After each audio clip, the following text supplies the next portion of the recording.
या व्हिडिओमध्ये आपण रेडिओ दुर्बिणींबद्दल चर्चा करणार आहोत, जेणेकरून त्या सामान्य दुर्बिणींपेक्षा कशा वेगळ्या आहेत हे आपल्याला समजेल. चला तर मग विद्युत चुंबकीय लहरींच्या प्रकारांवरील एका छोट्या पाठाकडे वळूया. विद्युत चुंबकीय लहरी अनेक विविध प्रकारच्या असतात, बरोबर ना? आणि त्यालाच विद्युत चुंबकीय वर्णपट असे म्हणतात. विद्युत चुंबकीय वर्णपटाचा एक ठराविक भाग दृश्य असतो. याचा अर्थ काय? एका ठराविक मर्यादेत असणाऱ्या काही तरंगलांबी मानवी डोळ्यांना दृश्य असतात. इतर तरंगलांबी मानवी डोळ्यांना दिसू शकणार नाहीत. वेगवेगळ्या तरंगलांबी असलेल्या या प्रत्येक भागाची वेगवेगळी कामे आहेत. त्याचा वापर वेगवेगळ्या उपयोगांसाठी केला जातो. उदाहरणार्थ आपल्या हाडांची चित्रे घेण्यासाठी क्षकिरणांचा वापर केला जातो. कर्करोगावरील उपचारांसाठी गॅमा किरणांचा वापर केला जातो. त्याचप्रमाणे अधोरक्त लहरींचाही एक अतिशय रंजक उपयोग आहे. मी तुम्हाला अधोरक्त किरणांचा एक सोपा उपयोग दाखवतो. टीव्ही आणि एसीच्या रिमोटमध्ये अधोरक्त लहरींचा वापर केला जातो. मी तुम्हाला याचे एक प्रात्यक्षिक दाखवतो. तर माझ्याकडे इथे एक रिमोट आहे आणि हा रिमोट अधोरक्त किरणे तयार करतो. ही अधोरक्त किरणे मानवी डोळ्यांना दिसत नाहीत, पण माझ्या मोबाईल फोनचा कॅमेरा त्यांना अगदी चांगल्या प्रकारे टिपतो. हे पहा, जेव्हा मी तिथे एक बटन दाबतो, तेव्हा तिथे एक प्रकाश चमकल्याचे तुम्हाला दिसत असेल. हा प्रकाश माझ्या डोळ्यांना दिसत नाही, पण माझा कॅमेरा तो अतिशय चांगल्या प्रकारे टिपू शकतो. ही पद्धत एअर कंडिशनिंग युनिटशी संपर्क साधण्यासाठी अधोरक्त लहरींचा, अधोरक्त किरणांचा वापर करते. ठीक आहे, तर आपण आपल्या जुन्या विषयाकडे परत वळूया. आपण अधोरक्त लहरींचा वापर कसा होतो यावर चर्चा केली. आता आपण रेडिओ लहरींबद्दल चर्चा करूया. रेडिओ लहरींचा वापर प्रामुख्याने संवादासाठी केला जातो.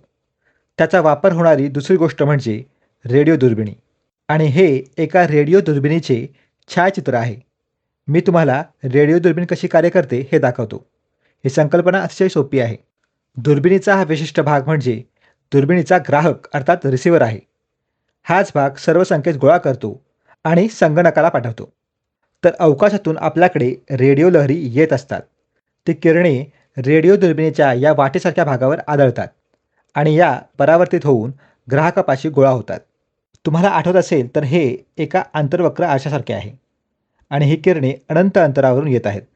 अनंत अंतरावरून येणारी किरणे अंतर्वक्र आरशावरून परावर्तित होतात आणि नाभीपाशी एकत्र येतात. म्हणून ग्राहक नाभी केंद्रापाशी ठेवलेला असतो, जेणेकरून तो सर्व प्रारणे ग्रहण करू शकेल. आता एकदा सर्व प्रारणे गोळा झाली की ते संकेत नंतर एका ॲम्प्लिफायरला आणि त्यानंतर अभ्यासासाठी संगणकाला पाठवले जातात. रेडिओ दुर्बिणी बहुधा मोठ्या संख्येच्या समूहात उभारल्या जातात, जेणेकरून या प्रत्येक रेडिओ दुर्बिणीतून मिळालेली सर्व माहिती एकत्र करून त्यावर प्रक्रिया करता येते, ज्यामुळे तुम्हाला अधिक प्रबळ संकेत मिळू शकतो. चला, रेडिओ दुर्बिणींचे काही फायदे पाहूया.